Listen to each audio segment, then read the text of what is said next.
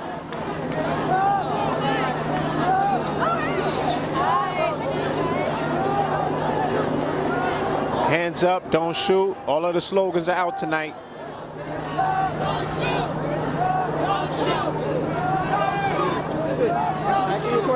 Real quick. For the YouTube channel, we're out here at the Eric Garner rally. What brought you out tonight?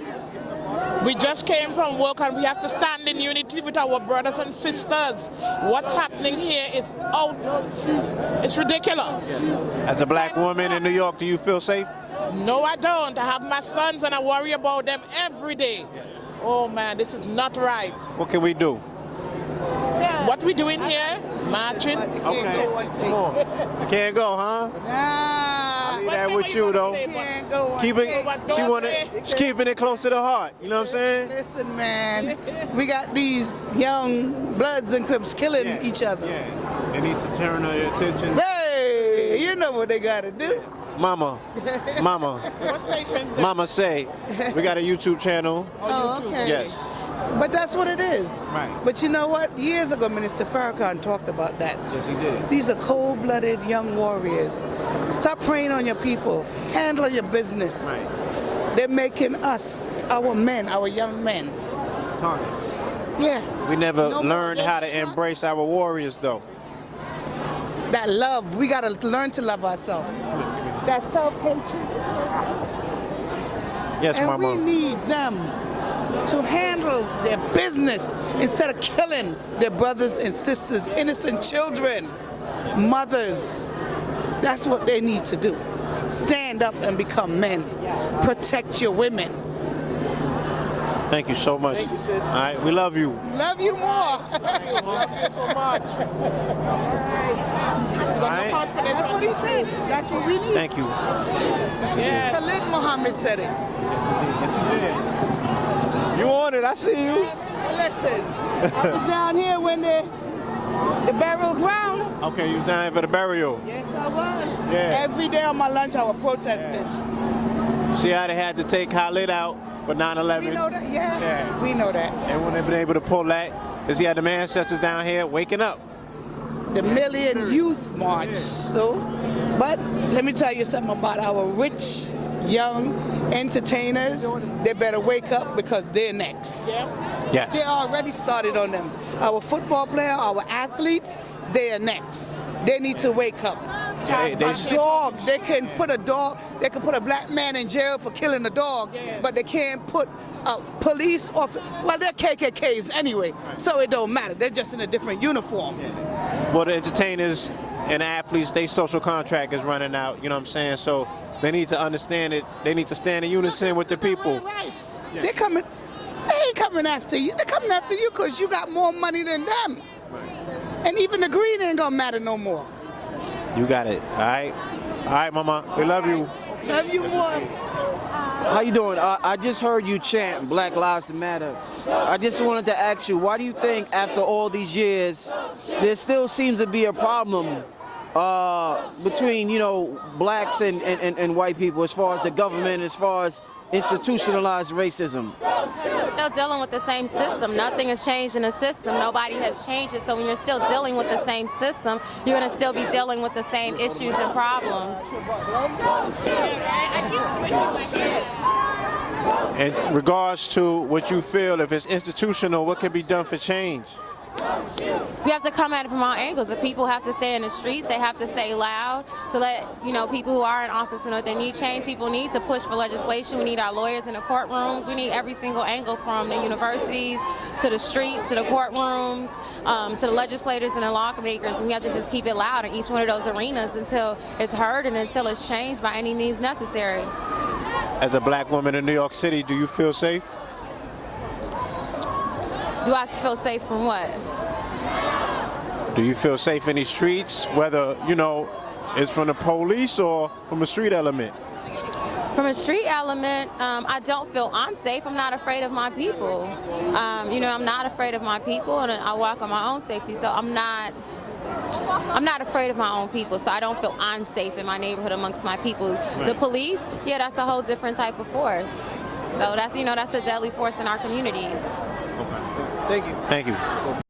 Justice!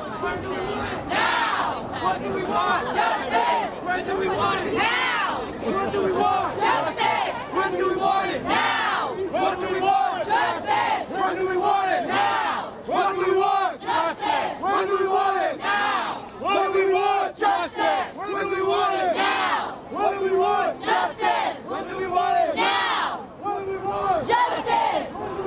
Now! Justice! I gotta get a picture. Now! Justice! Now! Justice! Now! Justice! Now! down. Shut the whole system down. Shut the whole system down. System down. Shut the whole system down. Shut the whole system down. Shut the whole system down. Shut the whole system down. Shut the whole system down.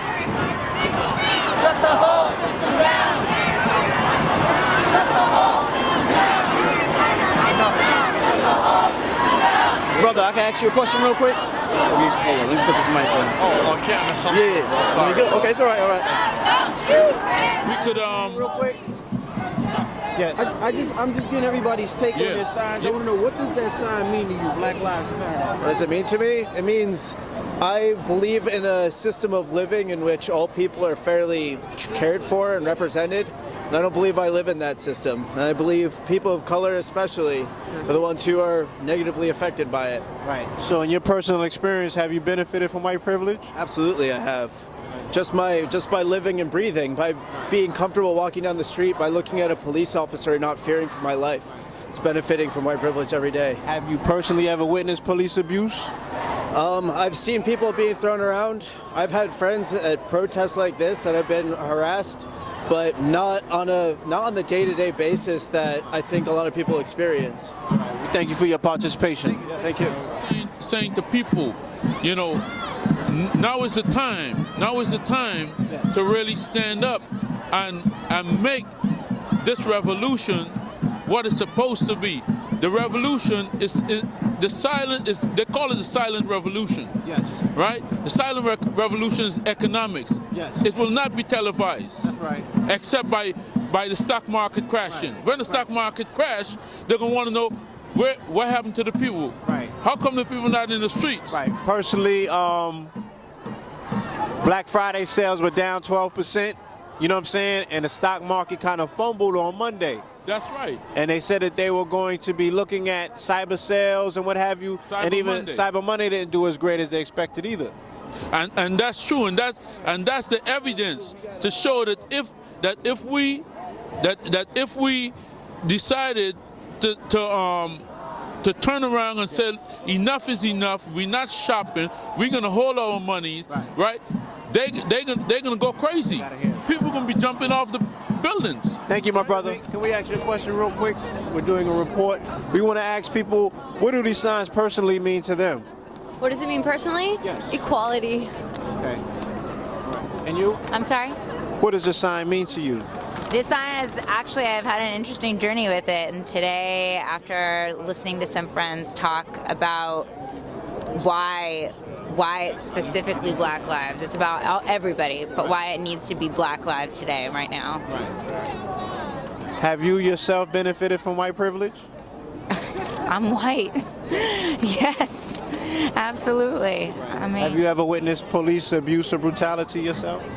I have seen it, and I have seen racism happen on a daily basis, even in this city, even in a liberal capital of the world. You walk down the street, you see it on the train, you see it in the little microaggressions that people don't even realize what they're doing, and there's nothing to do other than talk about it. Well, we thank you for your participation. All right. Thank you. Continue forward. Thank you, ladies. Yeah.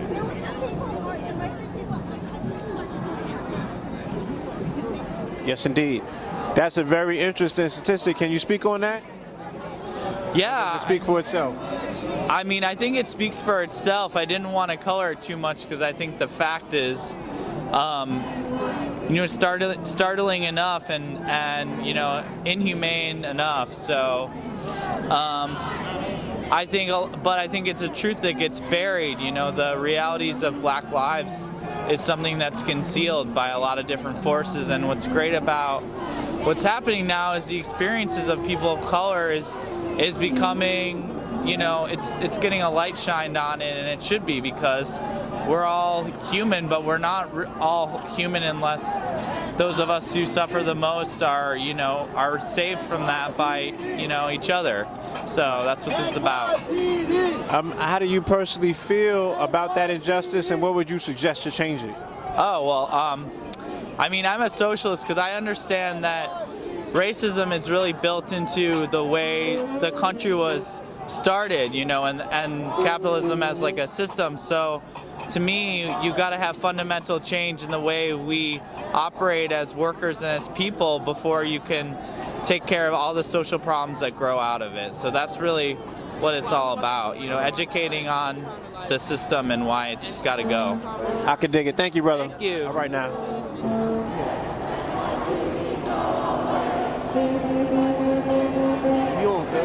Yes, indeed. Peace to you and yours. We are here reporting live and direct. As you can see, the march is progressing towards the Brooklyn Bridge. They are walking through the wall of blue. They're letting the police hear it. You know what I'm saying? The police are pretty stoic at this point, just soaking it all up. You know, it's been peaceful thus far, but the people are very vocal. They're letting their feelings be heard. You know what I'm saying? And, you know, I'm going to let it speak for itself. Yeah, man. I know y'all ain't signed up for this. I know it. This don't feel good. I know it.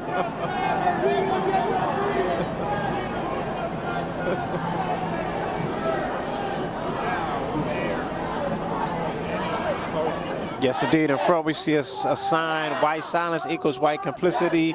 I think that that's talking about the sentiment of this crowd that, you know, we've been hearing from the people that we're interviewing. The white people in the crowd are saying that, you know, now is no longer the time to be silent.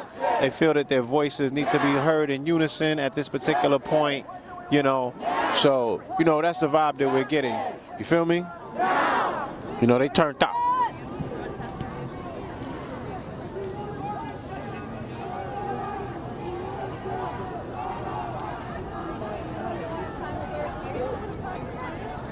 All right, we are here. We are at Foley Square joining the Eric Garner protest. I see you have a sign right here. We want an indictment. Can you speak about what you think personally went wrong in regards to this case? Why wasn't an indictment handed down? One of the reasons is that most people don't know the name of the prosecutor that was prosecuting the case in front of the grand jury. Who brought the case to the grand jury? Do you know? I heard the guy's name. I don't remember it off the top of my head, though. Most of the newspapers never mentioned his name. Okay, I think he's the guy that replaced Hines. It took place in Brooklyn, didn't it? Right. Well, there was no pressure on him to do anything because no newspaper said who he was. So therefore, once the indictment doesn't come through, he doesn't have a name to shame. You don't have a name attached to the situation. So this was a way of setting up an orchestration, already sending signals to the prosecutor. We're not going to mention you. You can go ahead and play your games with the white power structure, because I think this is a black guy that's the prosecutor now in Brooklyn. You know that? He's the guy that replaced. See, nobody even knows the name of the prosecutor. You find that pretty amazing? Right. I do. Okay, and that's one of the ways that they orchestrated this whole charade. Right. That's why I think they didn't reach an indictment, and you don't know what he did in front of the grand jury. When the guy's giving his story, like, yeah, well, that's his story. I'm sure lawyers have talked to him, told him exactly what to say to avoid an indictment, because that's what you do when you're facing an indictment, right? So he has to be questioned. He has to be questioned by the prosecutor. Do you know what the words "I can't breathe" mean? Okay, you know, and that needs to be shown to the grand jury that somebody is actually ready to prosecute the case. Right. Otherwise, the grand jury is just going to sit there and suck up whatever story is put in front of them. Right. And since they know that up front already, that's how they played this game. So what do you feel is the next step?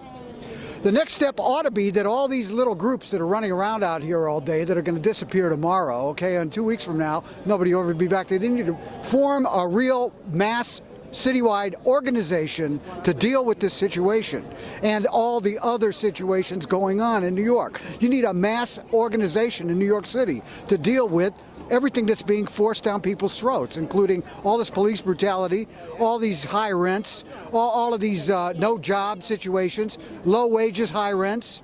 You don't want low wages and high rents. You want high wages and low rents. Okay, these type of things, and no police brutality. Why even have these cops around?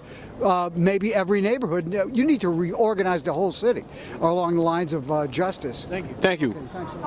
How you doing, brother? Good. Basically, we're here to Eric Garner for the brother, as well as many other cases. When people think of Eric Garner, when they think of Sean Bell, when they think of Michael Brown, there's your face, brothers that look like you. You're the, you know, you're the poster. You're the poster for that. Has this given you a complex maneuvering through society? Do you feel as though you feel like you have to be more docile, or try your best to be less intimidated to appease other people because they may look at you as a predator or threatening because of the images that they constantly see on you on TV? A number of years ago, I had a friend who was actually killed by a police officer, and a brother who looked just like me. We were in school together, and they had found his journal. He was very well loved and respected, and in his journal he talked about always kind of policing himself, you know, going into the corner store and how he'd kind of walk around and make enough noise and show that his hands are available so they know that he's not stealing anything, or, you know, he was always attentive to how he walked down the street so people didn't feel awkward around him because he was about my height, and people are always intimidated by us, and there's this notion of that constant double consciousness. We live in two worlds, and you know, that is regular everyday life for us. And yeah, we're accustomed to this. We've known about this for a long time. But for me, in many ways, what is great in regard to social media is that now, because so many people have cameras, on your social media of choice, you get to see 1 picture, 2 pictures, 3 pictures. This is just a couple months, 4 pictures, 5 pictures. And people are collecting like one young black man after another on social media. Let's run a count. What is this? Is it open season? And it's always been open season apparently, but now we're able to take a tally and represent it. And so I'm satisfied and in some regard with the awareness that's being shared. I appreciate it, brother. Thank you. We are here, Underground Railroad, KTL, all right? We are right at the mouth of the Brooklyn Bridge. I'm standing here with our brother, the world famous survivors, strategist, brother Aton Edwards. Peace. Peace, brother. How are you tonight? All is well. Well, you know, I'm feeling good that we came out here energized tonight, but, you know, as you can see that we have this phalanx of police right at the base of the Manhattan side of the Brooklyn Bridge, and unfortunately a lot of the marchers tonight decided to kind of like punk out and allow for the police to kind of dictate where they're going to move. Now, it was my intention, and I think it was most of our intentions, the Zulu Nation's intention, that we were going to cross this bridge and we were going to take back the streets that actually belong to us. But apparently what we have out here tonight, really unfortunately, are a lot of people who are political tourists who are doing this for some sort of an exercise as if this is a game, and this is not a game because there's bodies that are being produced by these pigs and they're doing this on a regular basis. Right. And so I'm very upset because, quite honestly, I expected to come out here to stand with a protest, stand with my brother Tim over here and brother Shep and the Zulus to come out here and represent. Right. But unfortunately, you know, it seems like we got a ways to go sometimes with some of these folks that out here that aren't really legitimately in this game for real. What can we do to get more of our folks out, to get the word out, you know what I'm saying, so we can get that battalion, that regime out here that we know, you know what I'm saying, is going to put that best foot forward? I think that, you know, the first thing is recognizing that we're not out here. They're supposed to be here for us. These are our streets. So when we want to walk on these streets and wherever we want to walk on it, when we have to protest, we have a right to peacefully protest in the United States. So when they think that they can take that right away from us, then they're no longer functioning as a police force and they're functioning as a Gestapo. And if they're going to be the Gestapo, then we're going to have to switch up our tactic because we cannot have an American Gestapo. Right, we got to play by different rules. That if they're going to play by those rules, because then we cannot stand for tyranny. So what that is straight up tyranny. And, you know, I can just quote Abraham Lincoln up in here with that. Right. Whereas that when you get to a point where the government gets to, like, where, you know, where we become dissatisfied, that even Abraham Lincoln said, then you have the right to overthrow it and do what you need to do, because that's what we're going to have to do. If we have an American Gestapo at this point, then we have to stop it. And unfortunately, they don't have the training to deal with what could come their way. If they want to do it like that, and they reveal themselves as Gestapo, then that's basically what we have to do. Right. Well, definitely, brother. It's an honor to see you out here. And I know that this is the beginning of many things to come, and I look forward. I will be there. I'm hoping that I'm glad to see you out here, brother, doing, making sure that you're chronicling the history of this, because that's very important for the younger people to recognize that they have to get out here and do what they need to do so that they will not be victims, as our brother who was just choked out in Staten Island and all of the others that have fallen by the hands of these police. It's the duty of the press to get the word out. That's what we're here doing. You know what I'm saying? And I'm gonna put the call out. Do your thing, brother. I'm out here, you out here. We're gonna keep fighting until we make this happen the right way. Indeed. Peace. Peace. Thank you, brother. Well, this is Brother Rich, Underground Railroad. That just about sums up our trip down here. Blue pill in front of me. About to head back up to Harlem World. Taking the train. Leave comments, questions, anything you might have. Email me. Go to the website, undergroundrailroadnet.com. Peace to you and yours, Brother Blue Pill, reporting live to you. We have concluded our coverage of tonight's Eric Garner protest here in New York City. You know what I'm saying? Everything culminated at the bridge. As you heard Brother Aton Edwards say, they pretty much got, the crowd got shut down at the bridge.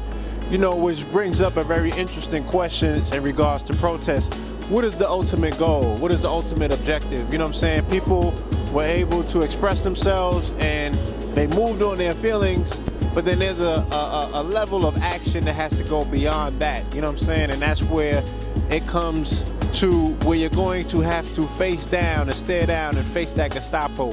Calling them names is one thing, holding up signs is another. But when they put that wall up, you know what I'm saying? Are you willing to go through that wall? Do you believe in this cause that much that you're going to go through that wall? And is it necessary? So these are some very interesting questions that are arising out of our experience tonight. We did see the people come out in thousands. We got some great commentary. You know what I'm saying? We have a consensus of what's on the minds of people out here.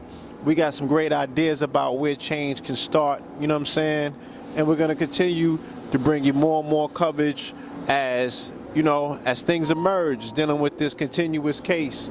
You know what I'm saying? Because one thing that we do know is change is going to come, change is necessary, and we the change that we're looking for. So, it's all in our hands to begin with, but we're glad that we were able to capture this key footage and bring it to you. All right, live and direct, family. Peace.